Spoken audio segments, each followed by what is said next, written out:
En juin 2024, Marie-Pierre Arfel et Françoise Boutou, deux touristes françaises qui étaient en vacances en Grèce, se sont volatilisées au cours d'une randonnée à Sikinos, une petite île en Méditerranée. Depuis 2 mois, les recherches n'ont rien donné et les familles sont dans le désarroi. En plus d'être très inquiétante, cette double disparition est mystérieuse car elle présente plusieurs zones d'ombre. Et c'est cette affaire que je vais vous présenter aujourd'hui.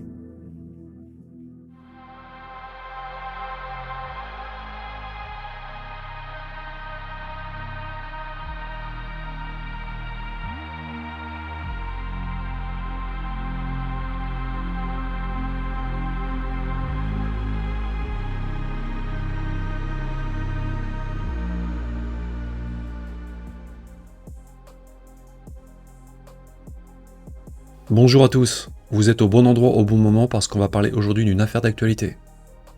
Une double disparition très préoccupante en Grèce.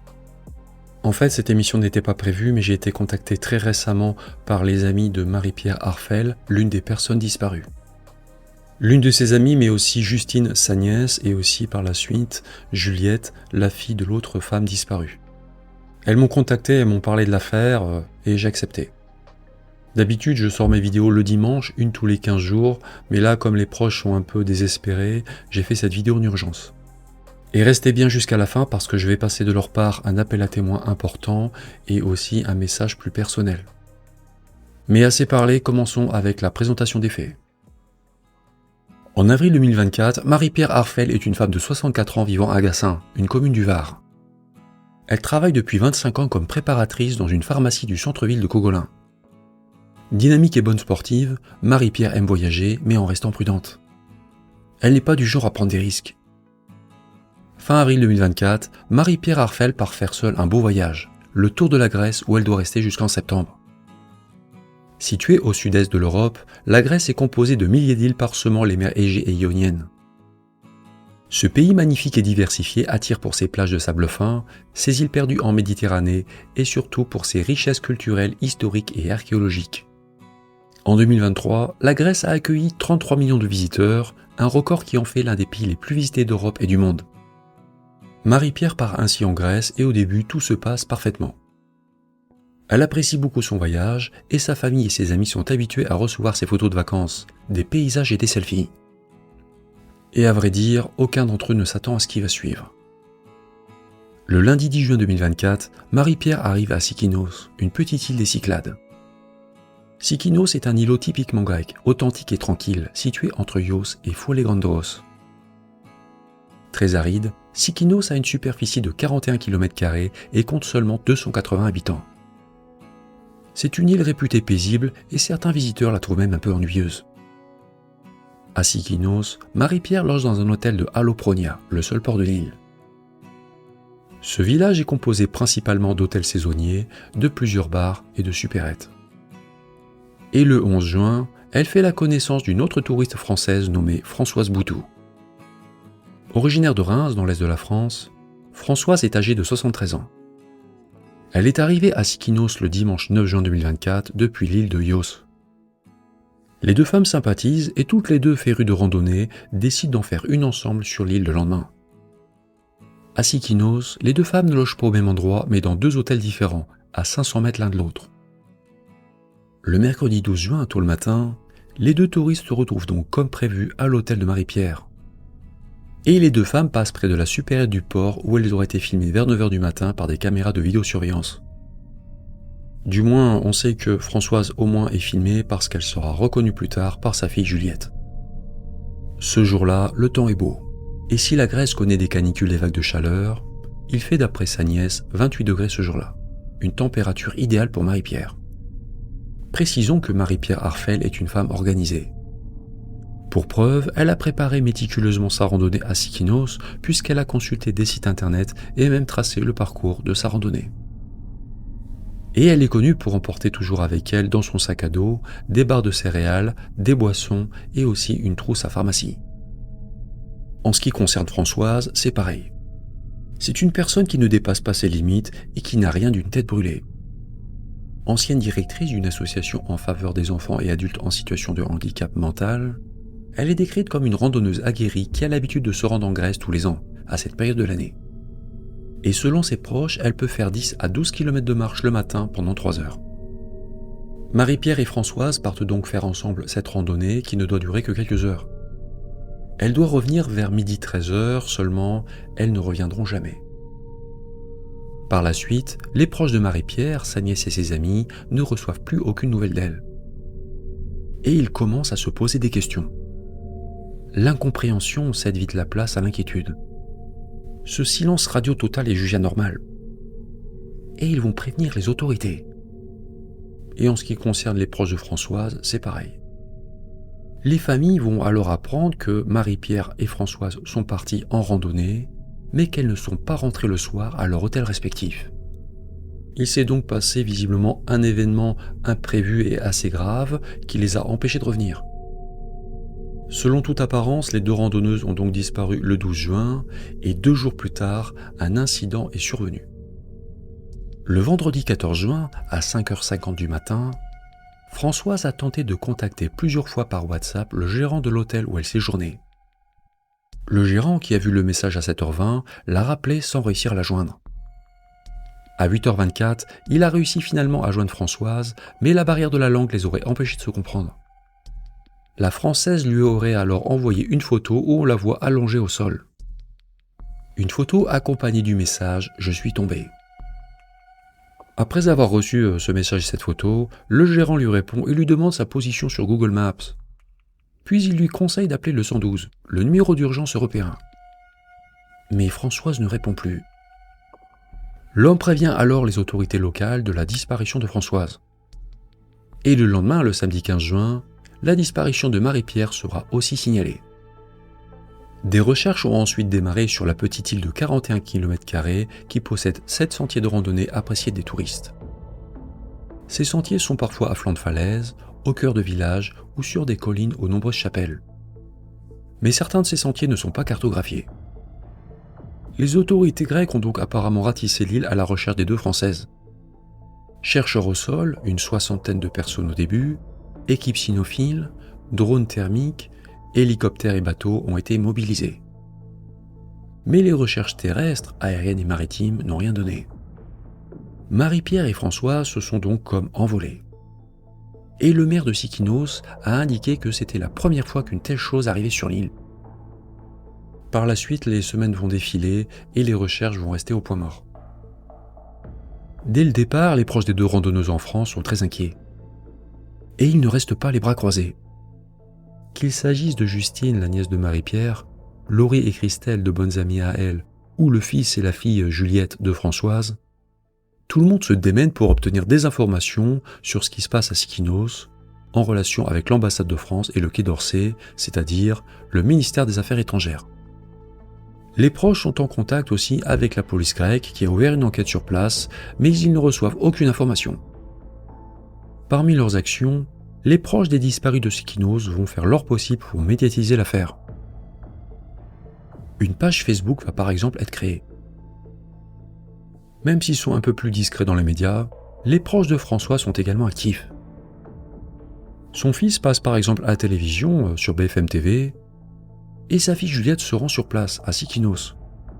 Cependant, elle se rend compte, avec regret, le mot est faible, qu'elle ne peut pas participer aux recherches là-bas, qu'elle ne peut pas parler aux gens, ni même distribuer des affichettes avec le visage de sa mère. Ce qui est tout de même étonnant. Vu cet accueil assez froid, les proches de Marie-Pierre vont donc s'abstenir d'aller aussi sur l'île. Il faut savoir que les autorités grecques et françaises ont toutes les deux lancé des enquêtes distinctes. Et 2 enquêtes sont ouvertes en France. Une au parquet de Draguignan pour Marie-Pierre et une au parquet de Reims pour Françoise. La gendarmerie surveille entre autres les comptes bancaires et les bornages téléphoniques en France. Mais les familles ignorent si des actions sont faites par la police grecque. Et pour l'instant, les investigations comme les fouilles à Sikinos n'ont produit aucun résultat. À première vue, cette double disparition pourrait ressembler à un double accident. Ou alors d'un accident suivi d'un suraccident, qu'il s'agisse d'un malaise ou d'une chute fatale. On a d'ailleurs connu un cas similaire à Madère en avril dernier. J'avais d'ailleurs fait une vidéo spéciale sur cette affaire. Un couple de Français s'était volatilisé au cours d'une randonnée près de leur maison de location et on ne les avait retrouvés que 3 semaines plus tard. Et leur corps n'était qu'à environ 1 km à vol d'oiseau en contrebas d'un sentier très escarpé. Et dans ce dossier, les autorités ont conclu à un accident.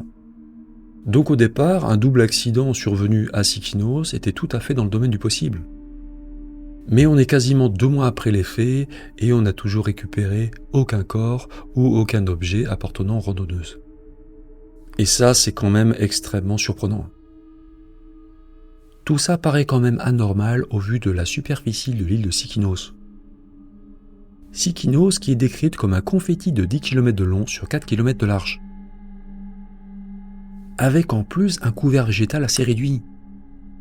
On n'est pas dans un immense parc national constitué de forêts épaisses. Et même si on peut parfois mettre du temps pour retrouver des corps, on ne comprend pas pourquoi les corps n'ont toujours pas été localisés à l'heure actuelle. Et les proches de Marie-Pierre ne croient plus vraiment à l'hypothèse accidentelle. Étant donné qu'on n'a toujours pas récupéré Marie-Pierre et Françoise, il faut se demander où elles sont. Sont-elles encore sur l'île? Ou auraient-elles été emmenées ailleurs? Ou pire, les aurait-on fait disparaître après les avoir agressées? Impossible de le dire. Au stade actuel de nos connaissances, il ne s'agit que de pure spéculation.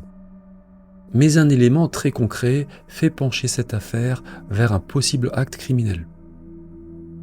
En effet, le vendredi 14 juin, le même jour où Françoise a appelé le gérant de son hôtel, le cloud informatique de Marie-Pierre a été consulté à 16h41.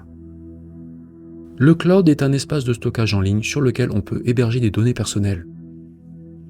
Sachant que Marie-Pierre était portée disparue depuis 2 jours, il faut se demander qui a fait ça. Et dans quel but? Précision importante, si Marie-Pierre a consulté son cloud, elle n'a pu le faire qu'avec son téléphone portable. Et on ne peut déverrouiller son téléphone portable qu'avec son code. Marie-Pierre n'utilisait pas la reconnaissance faciale et digitale. Quelqu'un a donc consulté les documents du cloud de Marie-Pierre alors qu'elle ne donnait plus aucun signe de vie à quiconque depuis 2 jours. Ce qui est quand même plus que suspect. Depuis la disparition des Françaises, les familles et les proches des disparus ont fait énormément de choses pour qu'on avance vers la vérité. Elles ont notamment demandé que les autorités françaises envoient des renforts sur place. Mais le Quai d'Orsay leur a fait savoir qu'ils n'enverraient personne à Sykhinos tant que la Grèce ne leur demanderait pas d'aide. Car quand une personne disparaît à l'étranger, ce sont les autorités locales qui sont compétentes. Dans cette affaire, les autorités grecques privilégient, semble-t-il, depuis le début, la piste accidentelle. Parce que selon le maire de l'île de Sykhinos, il faisait extrêmement chaud le jour où Marie-Pierre et Françoise sont partis faire une randonnée. Et des vents forts soufflaient aussi sur l'île. En ce qui concerne les circonstances exactes de la disparition, on est dans le flou total. Par exemple, on ne sait pas si les 2 femmes étaient effectivement ensemble ou si elles marchaient séparément ce jour-là.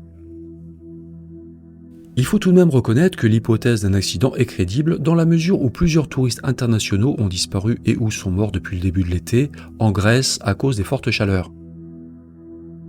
3 vacanciers ont même été retrouvés décédés en une seule semaine au mois de juin.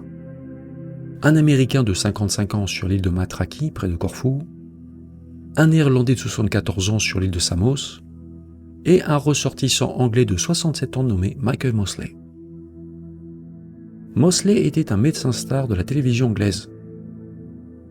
Et la plupart de ces vacanciers décédés étaient partis en randonnée sous un soleil de plomb. Car de fortes températures sévissent en Grèce avec des températures supérieures à 40 degrés.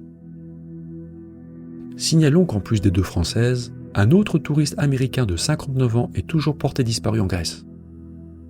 Nommé Albert Kalibet, cet officier de police à la retraite, originaire de Californie, s'est volatilisé sur l'île d'Amorgos, lui aussi après une randonnée. Et même s'il n'a toujours pas été retrouvé, lui non plus, on suspecte encore une fois la chaleur d'être en cause. Dans le courrier que m'ont transmis Justine, la nièce de Marie-Pierre, et Juliette, la fille de Françoise, elle m'indique que pas moins de 8 disparitions auraient eu lieu dans les îles voisines la semaine où les Françaises ont disparu. La Grèce souffre habituellement d'épisodes de chaleur intense l'été, mais cette année, ils ont démarré tôt dans la saison estivale. La célèbre Acropole d'Athènes ainsi que d'autres destinations touristiques ont même dû fermer par moments leurs portes après que des visiteurs se soient évanouis en faisant la queue sous des températures étouffantes. Pour revenir au cas de Marie-Pierre et de Françoise, c'est un fait, elles ont très bien pu succomber à un accident comme les autres. Néanmoins, cette double disparition comporte d'importantes zones d'ombre. Un certain nombre de questions peuvent en effet être soulevées. Par exemple, pourquoi les deux randonneuses ne sont pas rentrées comme prévu quelques heures après leur départ en randonnée? S'il y a eu effectivement un accident, où a-t-il pu se produire vu qu'on a rien retrouvé? Surtout qu'une journaliste de Paris Match s'est rendue sur place il y a quelques semaines. Elle a fait la randonnée que les deux Françaises auraient faite et ne l'a pas trouvée spécialement difficile. De plus, la journaliste a voulu interroger des personnes sur place et personne n'a voulu lui parler. Il y a peut-être une forme d'omerta, de loi du silence sur l'île, à moins que ça soit dans la culture locale. On ne sait pas. D'autres questions encore plus troublantes se posent. Par exemple, s'il y a eu effectivement un accident le mercredi, comment se fait-il que Françoise n'ait appelé le gérant de son hôtel que le vendredi, 2 jours plus tard? Ça n'a pas vraiment de sens, il y a un problème de timing. À moins que Françoise ne soit restée inconsciente 2 jours, mais bon, ça paraît quand même étonnant. Autre question, pour quelle raison Françoise a appelé uniquement le gérant de l'hôtel et pas ses proches? Par ailleurs, pourquoi seul le téléphone de Françoise a été utilisé et pas celui de Marie-Pierre? Qu'est-il advenu d'elle? Nul ne le sait. Et rappelons, parce que c'est important aussi, que les 2 téléphones des disparus n'ont pas été retrouvés. Autre point important de mon point de vue, il est déjà curieux qu'on ne retrouve pas une personne disparue sur une si petite île. Mais 2 personnes, ça devient franchement suspect. Parce que quelle est la probabilité qu'on ne retrouve aucun corps, aucun objet en presque 2 mois? Cette probabilité devrait être assez faible vu l'étendue de l'île qui est petite, les importantes recherches qui ont été menées. En plus, on est en haute saison, donc il y a quand même pas mal de monde sur place. Donc qu'on n'ait rien retrouvé, ça pose question quand même. Surtout que des moyens ont quand même été déployés pour retrouver les 2 Françaises. Dernier point, un point peut-être crucial, qui a consulté le cloud de Marie-Pierre le 14 juin? Disons-le, ça n'a pas vraiment de sens que ça soit la Française, parce qu'elle aurait certainement aussi redonné un signe de vie. Au vu de toutes ces questions restées sans réponse, il y en a encore sûrement d'autres, on pourrait penser qu'il y a peut-être eu une mise en scène pour cacher quelque chose de plus sinistre. En tout cas, il semblerait que les proches de Marie-Pierre doutent de plus en plus de la thèse accidentelle. Et ils déplorent aussi le fait qu'on leur donne très peu d'informations. Ils voudraient par exemple savoir quels objets de Marie-Pierre ont été retrouvés. Et ils ont l'impression qu'on leur cache des choses. Et c'est vrai qu'il y a quand même de quoi se poser des questions, vu tous les éléments que je viens de vous présenter. Comme je le dis souvent dans mes vidéos, les disparitions à l'étranger sont de mon point de vue le pire cas de figure. Parce qu'il y a d'abord la distance, les familles sont loin, le coût financier des voyages, la barrière de la langue, et il y a aussi la question des relations diplomatiques, les différences culturelles, les différences de système juridique aussi, et aussi le fait que les polices ont souvent des manières différentes de travailler d'un pays à l'autre. Et cette affaire de double disparition en Grèce en est, encore une fois, la parfaite illustration. Surtout qu'en plus, pour ne rien arranger, ça se passe au pire moment de l'année, durant l'été, pendant que beaucoup de gens sont en vacances, et aussi durant les JO. Les Jeux Olympiques qui monopolisent l'actualité. Et tout ça rend la situation extrêmement compliquée.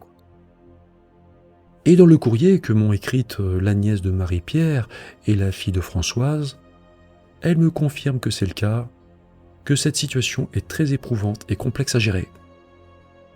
Maintenant, je vais vous relayer une partie du message qu'elles m'ont transmis. Elles souhaitent tout d'abord faire un appel à témoins.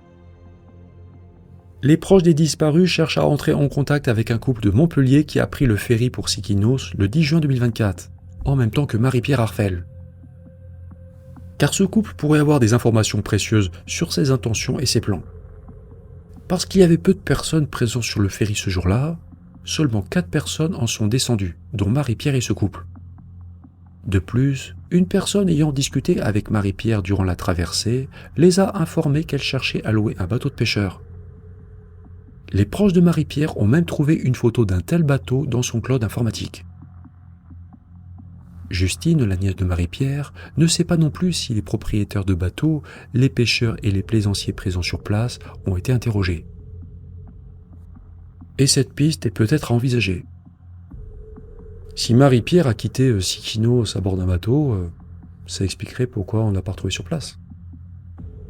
Donc si vous êtes ce couple de Montpellier, si vous étiez présent sur le bateau en même temps que Marie-Pierre, ou si vous détenez aussi la moindre information utile à cette affaire, ou si vous voulez apporter votre aide d'une manière ou d'une autre, veuillez contacter Madame Géraldine Marronneau, qui est enquêtrice et déléguée départementale Gironde à l'ARPD. Ses coordonnées seront aussi dans la description de cette vidéo.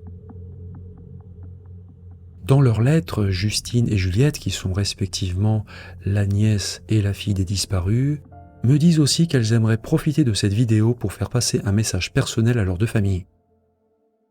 En effet, on leur reproche leur rapport aux médias ou aussi de critiquer les institutions. Mais que peuvent-ils faire d'autre? Il est hors de question d'oublier leurs proches disparus. Et le temps qui passe n'est pas leur allié.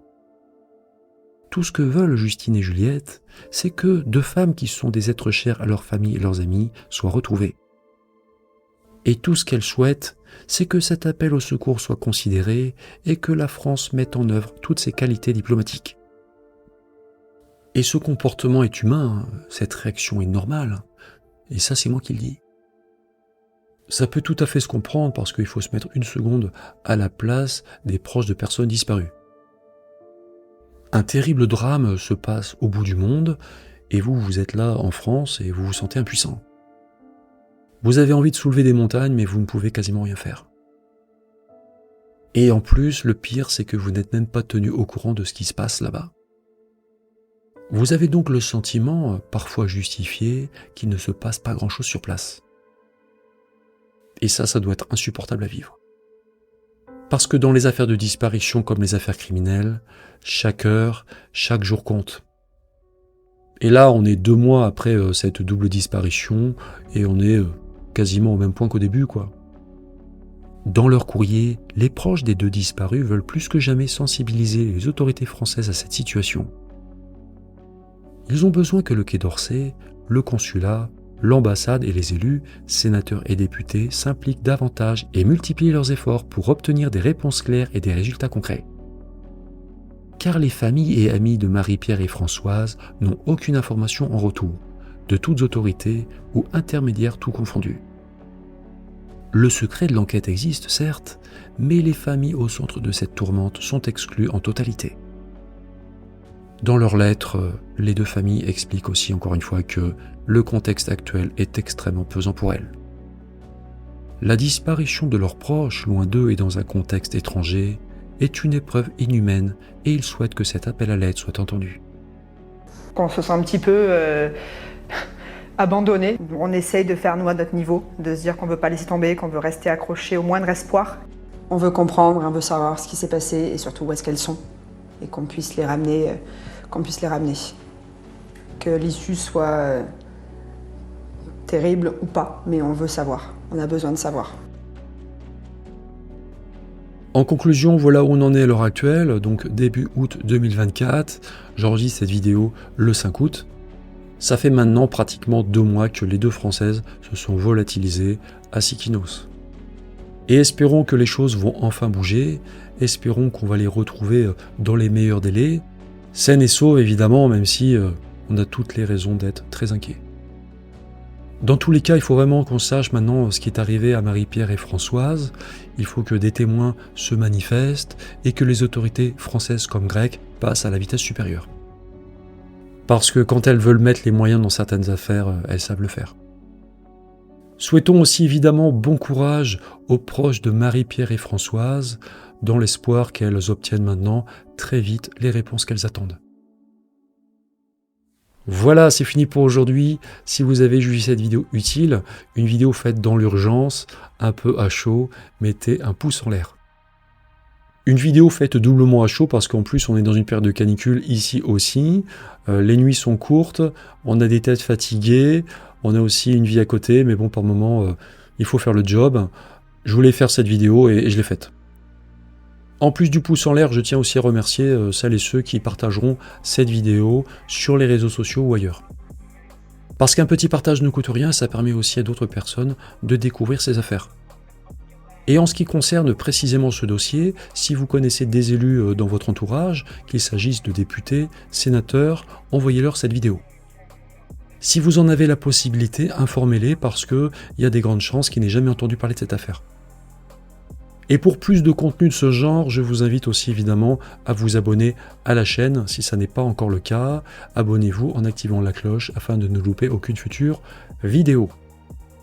Pour tout ça, merci du fond du cœur. Si vous ne savez pas encore regarder maintenant, d'autres vidéos vont vous être proposées dans quelques instants après celle-ci, notamment une toute nouvelle vidéo que j'ai sortie dimanche dernier.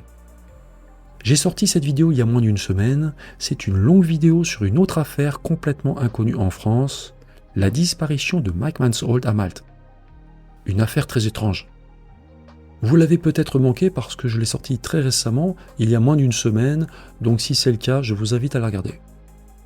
Parce que la vidéo d'aujourd'hui était une vidéo en plus, elle n'était pas prévue. Vous verrez aussi que sur le panneau de fin, d'autres vidéos de disparition de touristes français à l'étranger vont vous être proposées. Et vous pourrez constater que malheureusement, on rencontre souvent les mêmes problèmes. Maintenant, je vous laisse pour de bon. Je vous dis à bientôt sur la chaîne. D'ici là, passez un agréable mois d'août. Si vous êtes en vacances, quel que soit l'endroit, soyez prudents et puis surtout, ne disparaissez pas.